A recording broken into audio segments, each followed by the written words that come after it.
રાજકોટ મહાનગરપાલિકાની ચૂંટણીને લઈને આજે શહેરમાં લોકશાહીના મહાપર્વનો માહોલ જામ્યો છે। કુલ 18 વોર્ડની 72 બેઠકો માટે 236 ઉમેદવારો વચ્ચે જંગ જામ્યો છે, જ્યારે અંદાજે 9.85 લાખ મતદારો પોતાના મતાધિકારનો ઉપયોગ કરવા માટે મતદાન મથકો પર પહોંચ્યા છે। ખાસ આકર્ષણ તરીકે રાજકોટના રાજવી પરિવાર મતદાન કરવા માટે વિન્ટેજ કારમાં પહોંચી મતદાન મથક પર આવ્યા હતા। પરંપરા અને વારસાનું પ્રતીક મનાતી આ વિન્ટેજ કાર સાથે તેમની હાજરીએ મતદારોમાં અલગ જ ઉત્સુકતા જગાવી હતી। રાજવી માંધાતાસિંહે જણાવ્યું કે આ વિન્ટેજ કાર આપણો વારસો, વિરાસત અને પરંપરાનું પ્રતીક છે। સાથે જ તેમણે રાજકોટ અને સમગ્ર ગુજરાતની જનતાને પોતાના મતનો સદુપયોગ કરવા અપીલ કરી હતી। લોકશાહીનો મહાપર્વ એટલે મતદાન। રાજકોટના દરેક કેન્દ્રો ઉપર અત્યારે મતદાનની પ્રક્રિયા ચાલી રહી છે, ત્યારે જે વિન્ટેજ કાર લઈને રાજવી પરિવારના જે માતાશ્રી છે તે પહોંચ્યા છે। બાપુ, ખાસ કરીને શું કહેશો, કારણ કે આજે વિન્ટેજ કાર લઈને મતદાન માટે પહોંચ્યા છો, જૂની આજે કહી શકીએ યાદો અને આ ઉપરાંત દર વર્ષની પ્રક્રિયા?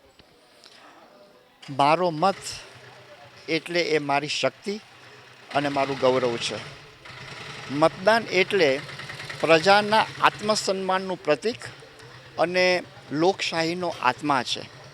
આજે એક અમૂલ્ય પરંપરા, જે લોકશાહીનો, લોક શિક્ષણનો ઉત્સવ અને મહોત્સવ આપણે જ્યારે માણીએ છીએ, ત્યારે વિન્ટેજ કારમાં એક તરફથી આપ જુઓ તો એ હેરિટેજ, વારસો, વિરાસત, સંસ્કૃતિ, સંસ્કાર, કલા, કારીગરી, એન્જિનિયરિંગ કૌશલથી પ્રતિબિંબિત થાય છે, ત્યારે બીજી તરફ આપણે લોકશાહીનો મહાન પર્વ અને પરંપરા એ મતદાન દ્વારા અને નાગરિક સંસ્કારની અભિવ્યક્તિ દ્વારા આપણે સંપન્ન કરીએ છીએ।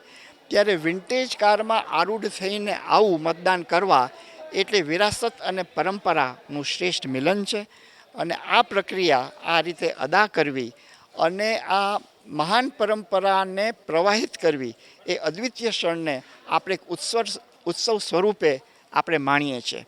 અને હું રાજકોટ અને ગુજરાતના નાગરિકોને નમ્ર અપીલ કરીશ કે આપના મતાધિકાર દ્વારા રાષ્ટ્ર પ્રત્યેની ફરજ અદા કરવાની દિશામાં વિકાસની પરિભાષાને ધ્યાનમાં રાખીને માતૃભૂમિની રક્ષા અને સેવા કાજે, ગુજરાત અને રાજકોટની અસ્મિતા માટે, સમાન હક માટે, નારી સશક્તિકરણ અને નારી વંદના માટે, ભારતીય સંસ્કૃતિ, સંસ્કારો અને પરંપરાને ઉજાગર કરવા માટે, જનજનના કલ્યાણ માટે અવશ્ય અને અચૂક આપણે મતદાન કરીએ અને આપણો નાગરિક સંસ્કાર નિભાવીએ। બાપુ, ખાસ કરીને જૂના રાજકોટથી લઈને અત્યાર સુધીનો વિકાસ કઈ રીતના જોવો છો? જૂના રાજકોટથી નવા રાજકોટ તરફનો વણથંભો વિકાસ, અવિરત વિકાસ જે ચાલુ રહ્યો છે, અને એના કારણે જ રાજકોટને એક સ્માર્ટ સિટી તરીકે સમાવિષ્ટ કરવામાં આવ્યું છે। અને એ સમાવિષ્ટ કરવાથી વિકાસના સર્વાંગી વિકાસ જે રાજકોટમાં થયો છે, એ ઉપરાંત એમ્સને આવવું અને રાજકોટ ઇન્ટરનેશનલ એરપોર્ટમાં આ પ્રકારની ફેસિલિટીઝ ઉપલબ્ધ થવી એ જ પ્રદર્શિત કરે છે કે Rajkot is the 7th most developing city in the world.